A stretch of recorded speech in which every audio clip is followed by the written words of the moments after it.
Assalamualaikum warahmatullahi wabarakatuh. Alhamdulillah rabbil alamin wassalatu wassalamu ala asyrafil amin wa ala alihi wasahbihi ajma'in. Baiklah, pada hari ini saya akan membentangkan iaitu salah satu penafsiran berterusan. Yang kedua dia dalam PIMK 3243 pengajian akhlak Islamiah. Sebelum itu saya Muhammad Habib Farhan bin Khairani, okay, akan dari kelas PI 4824 akan membincangkan ataupun membuat pembentangan dalam penafsiran berterusan ini mengenai Syekh Daud Al-Fatani. Sebelum itu kita berkenalan ataupun kita mengupas secara lebih jelas mengenai Syekh Daud Al-Fatani ini. Pada masa yang sama dibahagikan kepada 3 bahagian, iaitu pengenalan tokoh. Kemudian pengenalan tokoh ini saya bahagikan kepada 2 lagi, iaitu kelahiran dan kewafatan beliau dan pendidikan awal. Kemudian beralih kepada sumbangan tokoh. Sumbangan tokoh ini saya juga dibahagikan kepada 2, iaitu sumbangan tokoh dan pencapaian yang diiktiraf oleh organisasi luar yang terlibat dalam pencapaian beliau. Dan terakhir sekali di dalam penafsiran ini adalah kesepadanan ketukuhan beliau dengan sabda Nabi sallallahu alaihi wasallam. Baik. Syekh Daud Al-Fatani ini menurut Adli Yaakob 2021 mendakwa bahawa Syekh Daud Al-Fatani dilahirkan di Kampung Parit Marhum, Kerisik, daerah Patani. Kota Kerisik terkenal dengan sejarah kerana di sinilah Maulana Ibrahim, iaitu seorang wali Songo, pernah tinggal dan mengajar sebelum berpindah ke Jawa Timur. Kemudian pada kewafatan beliau, Syekh Daud Al-Fatani ini dimakamkan di daerah Taif, sebuah daerah di negara Yaman. Kubur beliau bersampingan dengan kubur Sayyidina Abdullah bin Abbas radhiyallahu anhu, iaitu sepupu Rasulullah sallallahu alaihi wasallam. Namun begitu, tahun kewafatan juga belum diketahui dengan pasti.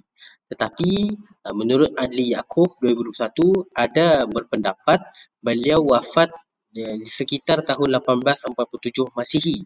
Dan ada juga melalui konteks tahun hijrah, beliau ada yang menyebut pada 1265 Hijrah.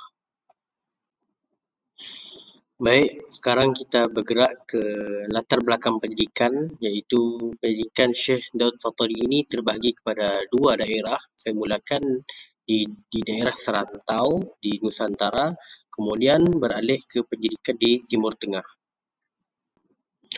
Baik, pada pendidikan awal beliau pernah meninggalkan daerah Patani, iaitu tempat kelahiran beliau, untuk ke wilayah Aceh dan kemudiannya menghabiskan 5 tahun terakhirnya di kota Mekah untuk mencari bekalan ilmu sebanyak yang mungkin. Kemudian beliau di daerah Serantau, iaitu di kawasan Nusantara ini, beliau pada peringkat awal menerima pendidikan daripada bapanya, iaitu Syekh Wan Abdullah, dan datuknya Syekh Wan Idris yang merupakan ulama terbesar di tempat kediamannya.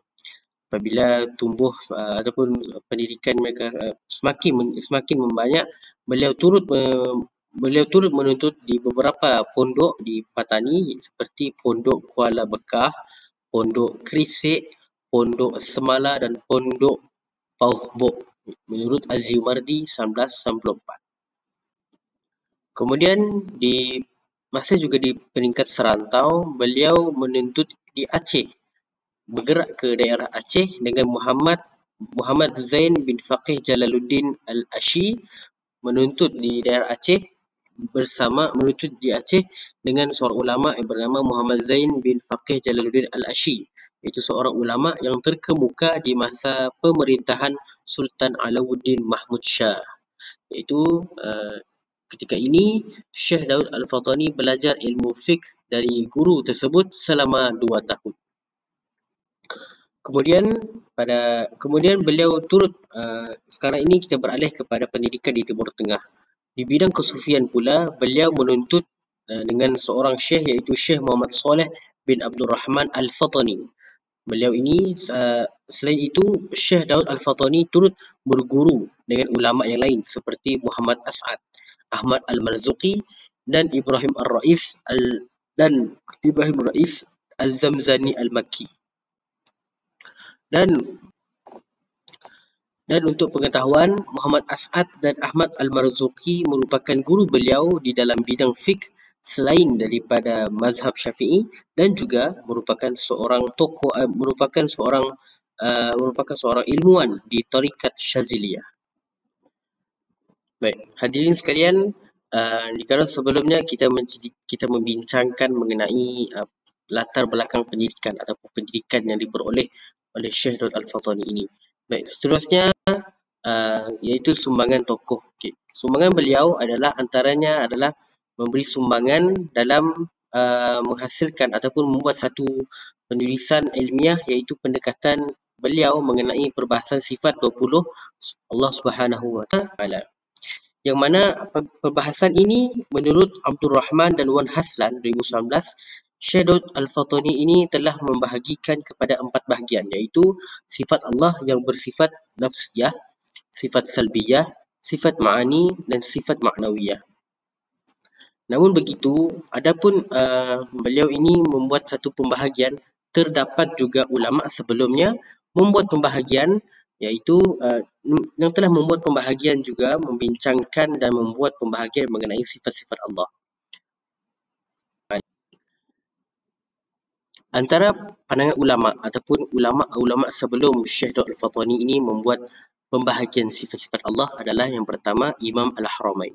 Imam Al-Haramain telah membahagikan sifat-sifat Allah kepada dua sahaja, iaitu sifat nafsiyah dan sifat ma'nawiyah menurut Al-Qusi 1984. Kemudian Ar-Razi menyatakan ataupun telah membahagikan sifat-sifat Allah kepada 3, iaitu salbiyah, idhafiyah dan hakikiyah.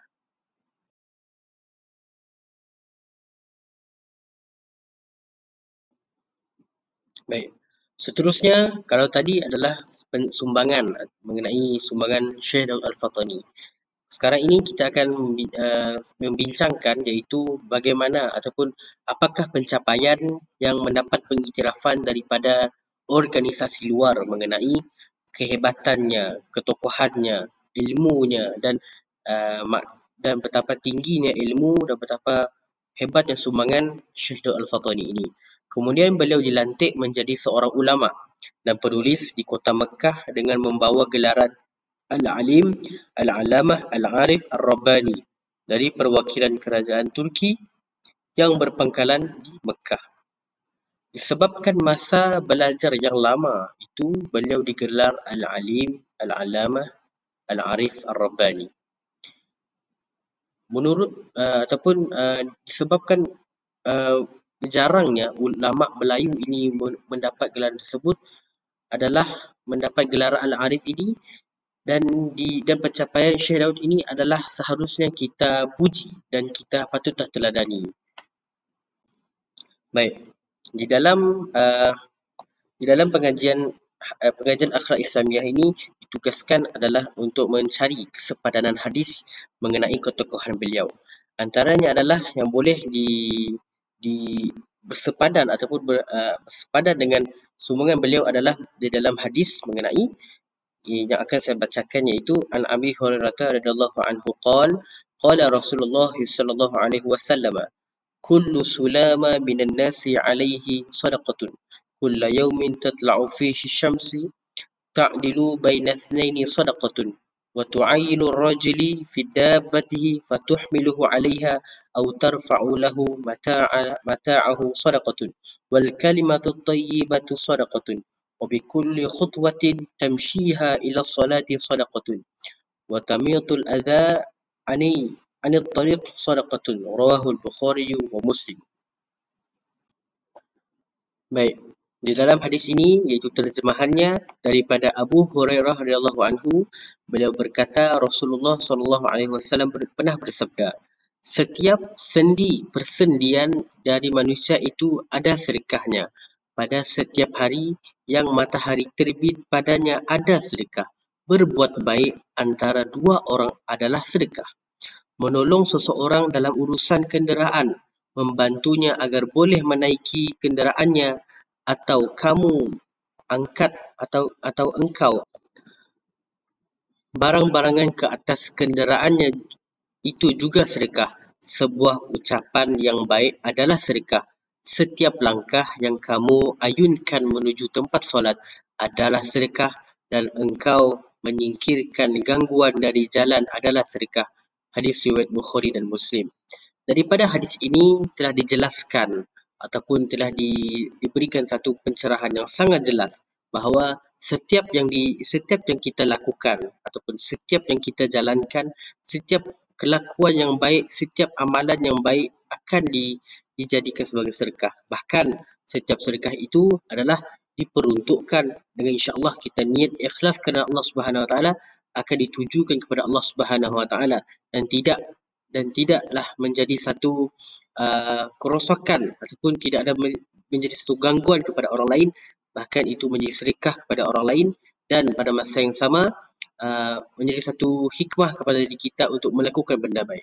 Sebagai contoh, kita lihat daripada Syekh Daud Al-Fatani ini membuat satu pembahagian sifat-sifat Allah kepada 4 bahagian, menjadi satu pencerahan yang sangat jelas kepada umat Islam di dunia, bahkan di serantau di kita di Asia Tenggara ini, bahkan menunjukkan sabitnya ataupun menunjukkan kebesaran Allah Subhanahu Wa Taala.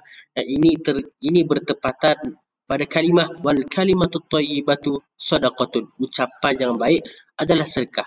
Ini kerana apabila hasil buah fikiran yang dibuat menjadi satu penulisan yang sangat baik dan membuat kita ke arah yang membawa kita ke arah diri menjadi seorang lebih adil dan tidak zalim kepada Tuhannya, dan bahawa inilah menjadi satu manifestasi untuk kita sentiasa beriman kepada Allah Subhanahu Wa Taala dan tidak mensyirikkan Allah Subhanahu Wa Taala. Aqul qawli hadza ma kana khairan min Allah wa ma kana syarran min qillati ilmi.